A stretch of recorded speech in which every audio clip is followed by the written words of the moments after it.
예. 벌써 그 6월달도 마지막 주일입니다. 세월이 참 유수같이 빠르게 흘러가는데 우리 한국 사람은 참 독특합니다.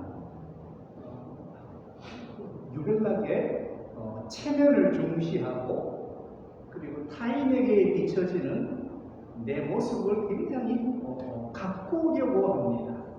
그러다 보니 여자만 미용하는 게 아니라 남자들도 미용을 하게 되고 성형이 세계에서 가장 잘하는 나라가 되었습니다. 한국인의 의식 구조를 보면 내가 행복해지기 위해서 사는 사람들입니다. 내가 행복해지기 위해서. 타인은 관심 없습니다. 내가 잘 돼야 되고 내가 행복해야 되니까 내가 행복하려면 성공과 출세를 해야 되고 내가 행복하려면 경쟁에서 이겨야 합니다. 무조건 스카이 대학은 들어가야 됩니다. 적어도 서울에 있는 대학은 가야 됩니다. 요즘 한국에서는 의사가 되어야 된다고 다들 난리가 났습니다. 왜냐하면 내가 행복해지고 내 자식이 행복해지려고 그렇게 행동하고 있습니다. 그러다 보니 내가 행복하기 위해서는 한국 사람은 나 중심의 가치관을 가지죠. 믿음 생활도 나 중심의 믿음 생활입니다. 내 문제가 먼저 해결돼야 되고 내가 먼저 복을 받아야 되고 내 병을 먼저 고쳐야 되고 내가 먼저 잘 돼야 된다는 강박이 강하게 있습니다. 이웃보다 내가 먼저고 희생보다 내 이익이 먼저입니다. 그러다 보니 내가 행복해야 내가 행복하다는 논리가 설득력이 있습니다. 즉 수단이 목적과 뒤바뀌어 버렸습니다.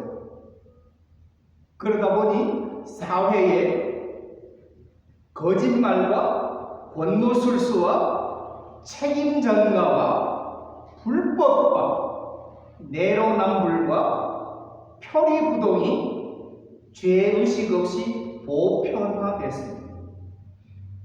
미국에 사는 미주 한인들 세계도 똑같습니다.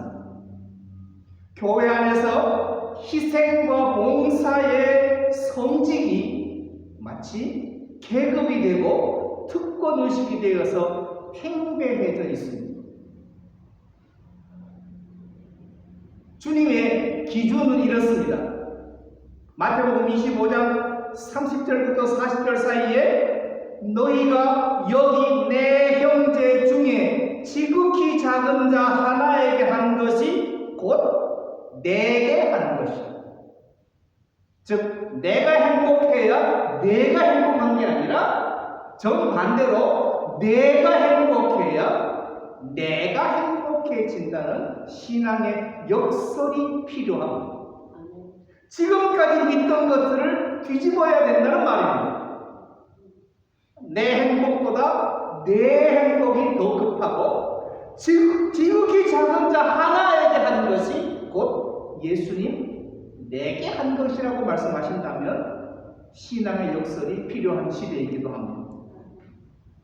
한국 교회의 그 여러 가지 오해 중에서 맥락을 모르는 이야기들이 참 많습니다. 여의도가 얘기하면 그것이 마치 성경 말씀처럼 되어버리는 세상 속에 우리가 살았습니다. 요한삼서 1장 2절에 여의도가 늘 하는 이야기입니다. 사랑하는 자여 내 영혼이 잘됨 같이 내가 범사에 잘되고 강건하기를 내가 간구하노라. 이 말씀에서 사람들은 뭘 믿느냐? 내가 잘 돼야 돼요. 내가 먼저다. 왜? 주님이 이렇게 성경에 말씀하셨으니 내 영혼이 잘되고 범사가 잘되고 강건하라 그랬으니 내 병 먼저 고치고 내가 잘되고 내 자신이 잘돼야 한다는 신앙이 점점 구체화됐습니다. 성경은 내 이웃을 내 몸과 같이 사랑하라 하셨는데 이웃이 실종되고 말았습니다. 두 번째 맥락을 모르는 그 해석 가운데 하나가 이사야 58장 6절에 나오는 한국 사람이 무척 좋아하는 성경입니다. 내가 기뻐하는 금식은 하면서 줄줄줄 외웁니다. 어떻게 외우느냐? 하나님이 기뻐하는 금식을 하면, 금식을 제대로 하면 내 흉악의 결박이 풀어지고 내 멍에의 줄이 끊어지고 내가 자유를 얻고 모든 멍에가 꺾여진다고 생각합니다. 내가 금식을 잘하면.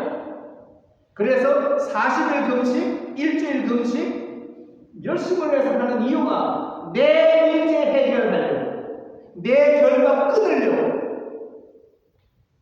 내 멍에를 꺾으려고 합니다. 그러나 맥락은 어떻습니까? 그런 종교적인 금식을 하지 말고 하나님이 기뻐하는 금식은 내가 밥을 굶어서 금식하는 게 아니라 내 이웃 가운데 흉악의 결박에 묶여있는 자들을 가서 풀어주는 것. 멍에의 줄에 묶여있는 내 이웃의 멍에의 줄을 끌어주는 것. 압제당하고 있는 자에게 다가가서 그들에게 자유를 주는 것. 멍에를 꺾지 못해 쩔쩔매는 자들에게 찾아가서 그 멍에를 꺾어주는 신앙의 행위가 하나님이 기뻐하는 금식이 아니겠느냐 라는 맥락입니다. 그러니까 이웃이 이런 억울한 일, 답답한 일, 결박에 묶여있고 멍에에 있는 것을 가서 풀어주려는 금식의 말씀이, 한국교회는 맥락을 모르니까 내 멍에를 꺾어달라고, 나를 압제해서 자유케 해달라고, 내 흉악의 결박을 풀어달라고 금식을 하고 있다면 이거는 한참 회개해야 할 문제입니다.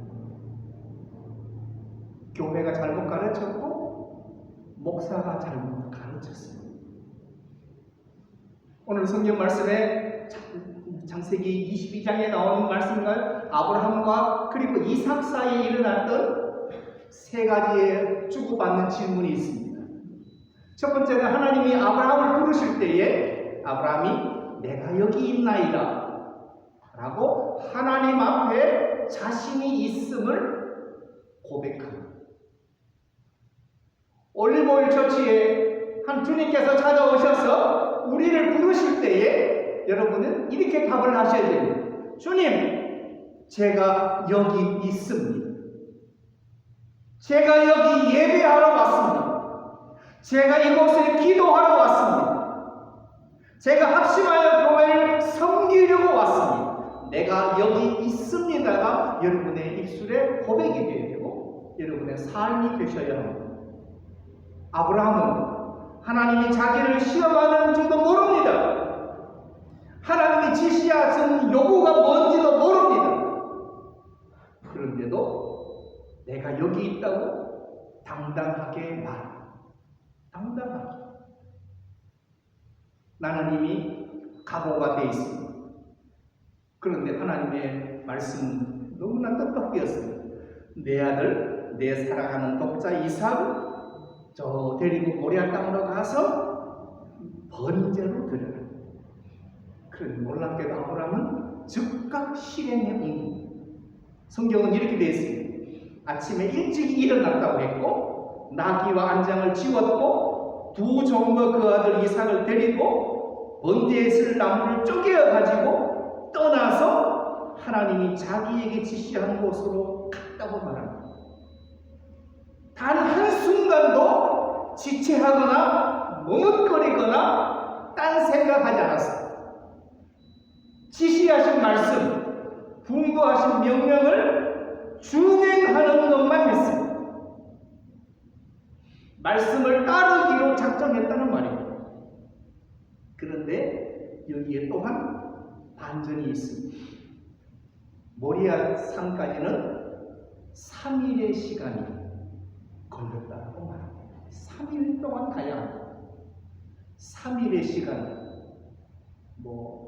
이걸 좋게 포장을 하면 3일째 쪽으로 그래 빠질 수 있지만, 우리의 삶과 생각해보면 3일이라는 시간은 내 행동이 맞는지, 내가 잘못 생각하고 있는지, 내가 하나님을 잘못 믿은 건지, 아들을 제물로 바치러 100세 얻은 아들을 번제로 바치라는 말씀이 틀린 건지, 아니면 따라야 되는 건지를 생각할 수 있는 충분한 시간을 주셨습니다. 생각할 수 있는 시간. 그냥 무작정 따라와가 아니라 내가 생각해보고, 물론 집에서는 1초의 망설임 없이 진행했지만, 다 준비해서 떠나고 나서 도착할 때까지의 3일의 시간 동안 우리에게 생각할 시간을 주셨습니다. 그 이유는 성경이 우리에게 말씀하시는 심지가 견고한가를 보시기 위함. 심지가 견고한가. 두 번째, 이제 이삭이 아버지 아브라함에게 묻습니다. 불과 나무는 있는데 번제하는 어린 양은 어디 있나이까? 그랬더니 아브라함이 이렇게 말합니다. 내 아들아, 번제할 어린 양은 하나님이 자기를 위하여 친히 준비하시리라 하고 두 사람이 나갔습니다. 말씀에 따라서 여기까지 왔으니 말씀대로 하나님이 하실 것임을 아버지가 아들에게 믿음을 가르칩니다.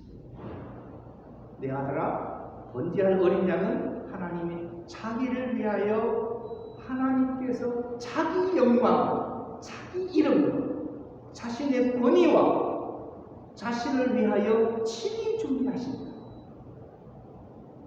내가 하나님을 믿으니 너도 하나님을 믿어 라고 가르칩니다.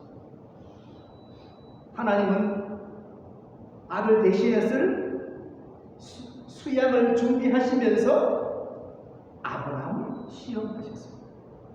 아브라함은 앞모습과 뒷모습이 일치된 모습입니다. 100세에 얻은 아들 이삭을 잡으려고 장작더미 위에 묶어놓고 칼로 찌르려고 합니다. 믿음을 그대로 실천한 사람입니다. 일본 사람 가와키타 요시노리라는 사람은 이런 말을 남겼습니다. 아들은 아버지의 뒷모습을 보고 배운다라고 했습니다. 그 산호제 살 때에 이런 재밌는 일화가 있었습니다. 산호제, 샌프란시스코 그쪽 지역에도 믿음 좋다는 사람이 많습니다. 50년 믿었느니 3대째 예수 집안이라더니 아버지가 한국에 어디 교회 세웠다더니 믿음 좋다는 사람들이 많습니다. 그래서 한 번은 그분이 대표 기도할 순서가 됐습니다. 그래서 그 강단에 와서 이렇게 기도하려고 할 때 제가 부탁했습니다. 장로님, 뒤로 돌아서서 십자가를 보고 기도하십시오. 이 사람은 깜짝 놀라는 거예요. 왜요? 그러는데 성도들이 당신의 뒷모습을 보고도 존경할 수 있는지 생각해 보셔야 돼요. 앞모습은 장로입니다. 앞모습은 3대째 예수 믿는 가정입니다. 아주 한국의 전통적인 골수분자의 믿음 가정입니다. 그러나 뒷모습은 다를 수 있습니다. 뒷모습은 다를 수 있습니다.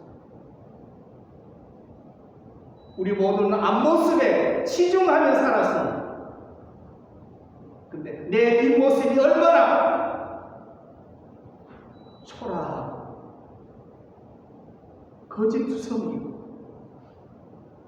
썩은 냄새가 나는지 자신은 몰라요. 그래서 그분 장로님이 내패 기도는 뒤로 돌아서서 했는데 그 다음부터 저를 보는 시선, 저만 보면 슬슬 피게 다니죠. 믿음 좋다고 그 북가주 지역에서 설치던 활동을 하던 장로에게 당신의 뒷모습을 보여주라고 했더니 뒷모습을 보여주기가 얼마나 부끄러웠겠습니까? 아브라함은 그의 믿음의 뒷모습도 아들에게 그대로 보여줍니다. 제단에 올려놓고 묶어서 칼로 내려치려고 자녀는 아버지의 뒷모습을 보고 배웁니다. 세 번째, 내가 여기 있나이다 했습니다. 그때 하늘에서 급하게 아브라함아 부르시죠. 아브라함, 내가 여기 있습니다. 아브라함은 항상 하나님 말씀 앞에 서 있는 사람입니다. 하늘의 음성은 이렇습니다. 그 아이에게 내 손을 대지 말라. 아무 일도 그에게 하지 말라. 내가 내 아들 내 독자라도 내게 아끼지 아니하였으니 내가 이제야 내가 하나님을 경외하는 줄을 안다. 내가 이제야 안다. 나는 너의 아들이 필요한 것이 아니다. 너의 순종이 필요하다. 너의 아들의 피를 내가 원하는 것이 아니라 너의 순종이 필요하다. 나는 약속을 어기지 않는 하나님이다. 내가 네가 약속한 대로 너의 자손이 하늘의 별처럼 증대될 것이다. 그래서 아들을 대신하여 수풀에 걸린 수양을 가져다가 제물로 하나님께 드렸습니다. 놀라운 사실이 성경에 나옵니다. 산제물이 된 사람이 있습니다. 잘 보시면 아브라함이 이삭과 함께 모리아 산으로 떠났다는 말은, 떠났다는 동사는 두 사람이 갔으니까 복수죠. 두 사람이 갔으니까, 아브라함과 이삭 두 사람이 갔으니까 복수형 동사를 썼습니다. 그런데 아브라함이 모리아 산에서 돌아왔다는 것은 단수형 동사를 썼습니다. 물론 두 사람, 아브라함과 이삭이 같이 돌아왔어요. 두 사람이 갔다가 두 사람이 돌아온 것은 맞는데, 성경은, 계시는 두 사람이 갔다가 혼자 돌아왔다고 계시하고 있다면 여기 뭔가 깊은 의미가 있지 않겠습니까? 아브라함은 갔다가 아브라함은 돌아왔습니다. 근데 이삭은 갔는데 이삭은 안 돌아온 걸로 성경은 기록하고 있습니다. 그럼 아브라함, 이삭은 왜 안 돌아온 걸로 기록했는가? 아브라함이 이삭을 헌납한 것으로 간주하셨습니다. 아브라함 이삭을 하나님께 바친 것으로 간주했으니 두 사람이 돌아올 수가 없죠. 그러면 계시가 잘못된 거잖아요. 두 사람이 올라갔다가 한 사람은 제물로 드렸으니 하나님이 받으셨으니 혼자 돌아올 걸로 기록했습니다. 로마서 12장에 나오는 너희 몸을 하나님이 기뻐하시는 산제사로 드려라. 살아있는 제물, 산제물로 드리라고 합니다. 이삭은 모리아 산에서 산제물이 되었습니다. 그래서 아브라함은 혼자서 돌아왔다고 성경이 기록되어 있습니다. 아브라함은 혼자 돌아왔습니다. 나실린, 우리가 잘 아는 나실린은 삼손, 사무엘, 세례 요한이 있습니다. 나실린의 의미는 뭡니까? 여호와께 자기 자신을 거룩하게 구별하기로 서원한 사람이 나실린입니다. 거룩하게 구별하기로 한 사람. 그럼 이삭은 뭡니까? 거룩하게 구별할 정도가 아니라 자신을 하나님께 제물로 드린 사람이 되었습니다. 그래서 이삭은 가정에 돌아왔는데 이삭은 없는 사람, 하나님께 바쳐진 사람. 이삭의 생애는, 그날 이후의 생애는 그렇게 살아요. 아브라함은 이리저리 사고도 많이 치고 막 했습니다. 그러나 이삭의 생애는 조용하게 살았습니다. 사도 바울은 이렇게 우리에게 권면합니다. 내가 그리스도와 함께 십자가에 못 박혔나니 그런데 이제는 내가 사는 것이 아니다. 내가 사는 것이. 왜? 나는 그리스도와 함께 십자가에 못 박혔기 때문에 나는 없다. 내가 사는 건 아니다. 오직 내 안에 그리스도께서 사는 것이다. 그리스도께서 사는 것이다. 이제 내가 육체 가운데 사는 것은 나를 사랑하사 나를 위하여 자기 자신을 버리신 하나님의 아들을 믿는 믿음 안에서 사는 것이다. 나라는 존재는 없다. 내가 사는 것이 아니다. 그리스도께서 산다. 믿음 안에서 사는 삶이다. 그러므로 교회 볼 때는 나라는 사람이 왔습니다. 예배를 통해서 기도하며 말씀으로 나라는 사람은 십자가에 못 박고 내가 사는 것이 아님을 분명히 밝히고 집으로 돌아갈 때는 나는 없습니다. 믿음 안에 사는 나만 있습니다. 그리스도께서 사시는 나만 있습니다. 예배를 통해서 나를 산제물로 드려야 내 생각과 내 감정과 내 판단, 내 모든 계획들이 산제물로 드려지고 나는 없는 사람이 되어 나는 없는 사람. 그래서 찬송가에 주 안에 있는 나에게 딴 것이 있으랴에 십자가 밑에 나아가 내 짐을 풀어놓고 주님을 찬송하면서 내 앞길 멀고 험해도 나 주님만 따라가겠습니다. 그게 찬송가 370장의 가사의 내용입니다. 십자가 밑에 나아가 내 짐을 풀어놓고 나는 거기다 놓고 나는 거기 못 받고 나는 없어. 하나님의 아들을 믿는 믿음 안에 사는 나만 세상에 나가서 예수를 전하고 복음을 전하는 자가 되어야 맥락을 모르고 무작정 믿고 살아온 우리 어버이 세대의 실수를 우리는 반복하지 않고 하나님이 말씀하시는 계시의 뜻을 분명하게 깨닫고 믿음으로 살아가는 삶이 되지 않겠습니까? 주님을 찬송하면서 내 앞길 멀고 험해도 나 주님만 따라간다. 올리브오일 조치 성도 되시길 바랍니다. 기도하겠습니다. 하나님 아버지 감사합니다. 산제물로 바쳐진 믿음의 사람이 있습니다. 우리도 올리브오일 조치 예배를 통해서 우리 자신을 하나님 앞에 산제물로 온전히 드리고 그리스도와 함께 사는 믿음의 사람으로 세상에 나가서 우리 남은 생에 담대하게 복음 전하며 하나님께 영광 돌리며 살게 하옵소서.